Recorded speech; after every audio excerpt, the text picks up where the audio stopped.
Okay, we had a request for video on 3.1, number 55, and one of the things you might notice is that you needed a formula, and on that PowerPoint that I had loaded that we used as notes in class, if you were absent, if you go out there, it'll tell you what all the things mean in the formula. I'll mention them on the video, but if you look at that PowerPoint that's loaded with the lesson, it tells you all the pieces of it that the book just doesn't bother to point out, okay? This is for compound interest. This is a formula that we use, and you have to know about the variables, and that's why I had posted and used the PowerPoint in class. So you were supposed to complete a table. They have n, 1, 2, 4, 12, 365, and then continuous. And it's the different ways we could look at this interest.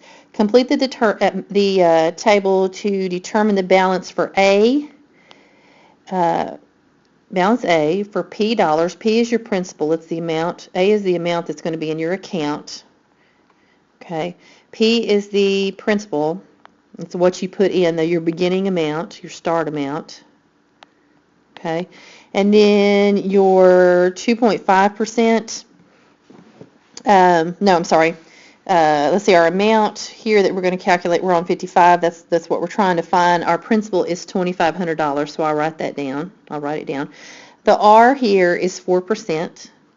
And when we plug it into the formula, we never plug the percentage into a formula. If you remember back in the day when you did percentage, you always changed it to a decimal, so it would be 0.04.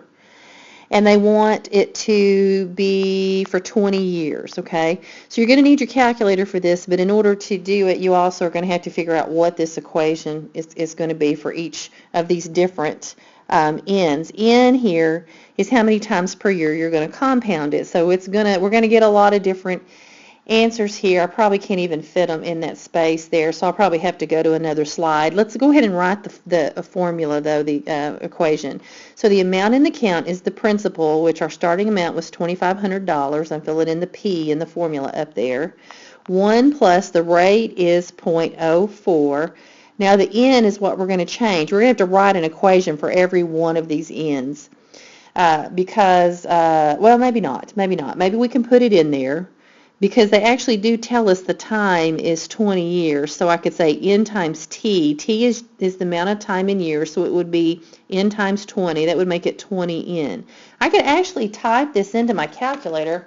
I could actually make this one equation, I guess, to represent that. Now, I'm not going to do a video on 53 since it's just like this. She would do the same thing, but she would just have to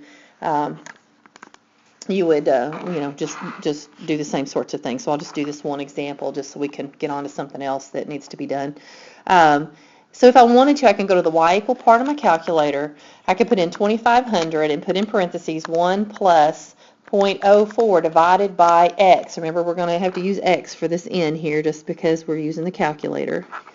We'll close our parentheses, and we're going to raise that to the 20x power. Remember, you're going to hit that little house top thing to get it in the calculator, and then you're going to put 20x in the parentheses for the exponent you're getting. Now, I can go graph this, and it's going to kind of over time, it's just going to show me for different n's what my amount of money is going to be. One thing that I might notice is that your window, you may not see very much in your window. Here's what my window looks like. My x-min is 0. This was left over from another problem, but it's working fine here, so I'm just going to leave it. My x-max is 100. I'm looking up at 100. That would be 100 times per year, which we're not going to get anywhere near that. Actually, let me change that x-max to 365 because they do want us to say what would it be at 365. So you know what? Let's set our window. We'll set our max at 365. I'm going to have to count. Let me count by 50s just because I don't know. So I'm going to let my x scale be 50. Let's see. My y min is 0 because my amount in my account is not going to go below 0, I'm going to assume. So my y min is 0. My y max, I'm going to be getting more than $2,500. Let's say, I doubt it's going to double, but let's take it up to $10,000. Let's make our Y max $10,000 because we don't know how much money this is going to give us. And if I'm going up to 10,000, I'm going to count by Y scale. I'll count by thousands just to make sure I can get everything in the calculator. Okay, now if I go hit graph, when I'm looking at my graph as it's showing up on my calculator, it's not telling me a whole lot. It's probably going to be in the table that I'm going to be able to look at something, okay? So if I go and I look, what it might be good at this point to do is to go to the table set and put in ask for the independent variable. Otherwise, I'm going to have to scroll all the way down to 365, and I don't want to do that, okay? So I've got this in my calculator. I'm going to hit it on ask. I'm going to go back to my table, and now let me go to a new slide and try to do this. Write down 1, 2, this is after how many times per year we compounded, right? And this continuous one, we're going to have to do something different with it because it has a different equation. It's A equal P e to the RT power. So I'll have to go look at that separately. But all these other values I can get from my calculator right now. If I put the equation in after 1 year, after 20 years, if I compound one time a year, I'll have $5,477.80. You can get this out of your calculator. If you put 2 in, you'll see if they compounded it twice a year, you're going to be earning more over 20 years. For 4, it's gone up a little bit more. So the more times that you compound a year, the more money you're going to make in this account. Let's see, what if they compounded it 12 times a year? That would be like every month.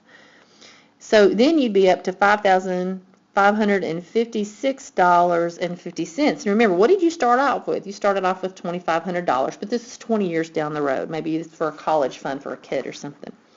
Now, if I type in 365, I get 5563.6. That means they're compounding daily. Now, something that you can do even more than compounding daily is called compounding continuously, and it's just continually, that means it's continually earning interest on the interest that you just earned, a second ago. And you would think you'd have to get really complicated to do that, but what ends up happening is in those cases, it ends up that equation that we developed before ends up approaching the same values as this new formula.